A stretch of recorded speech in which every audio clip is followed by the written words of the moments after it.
Flash Collection. C'est la face est du Cervin que Gabriel Lopé représente sur cette toile. Au premier plan, des rochers sont éclairés par le soleil couchant. Vient ensuite le glacier, sur la gauche, et la brume bien connue des alpinistes, représentée ici de façon très réaliste.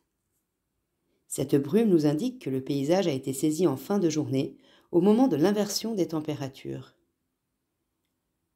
Le regard mène ensuite vers le sommet du Cervin, situé à l'arrière-plan. Cette huile sur toile, au format portrait, est un très grand format de 3 mètres par 4. Lopé fait preuve d'audace et d'ambition, car selon les critères de l'époque, les grands formats étaient réservés aux peintures historiques, mythologiques et religieuses.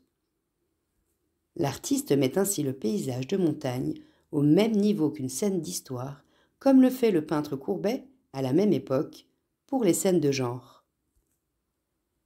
L'histoire de cette toile est encore mal connue, mais nous pouvons néanmoins émettre quelques hypothèses quant au contexte de sa réalisation.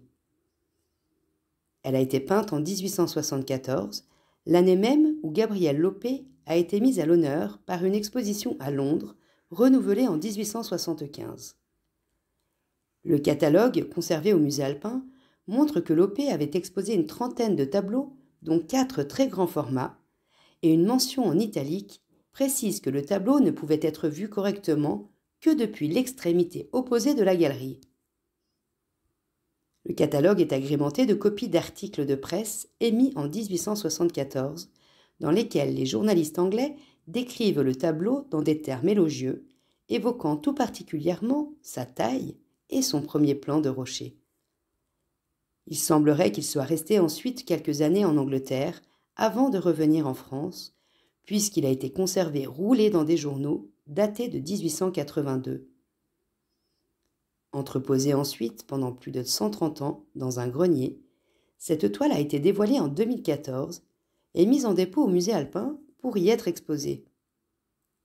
Ayant subi des déformations et un fort jaunissement du vernis, la toile et la couche picturale ont été restaurées par Godéric de Vivy, restauratrice à Annecy. Son travail a commencé par une phase de conservation, avec une mise à plat par cartonnage et une régénération de la toile, suivie du montage sur châssis et de la restauration proprement dite, comprenant l'allègement du vernis et le comblement des lacunes.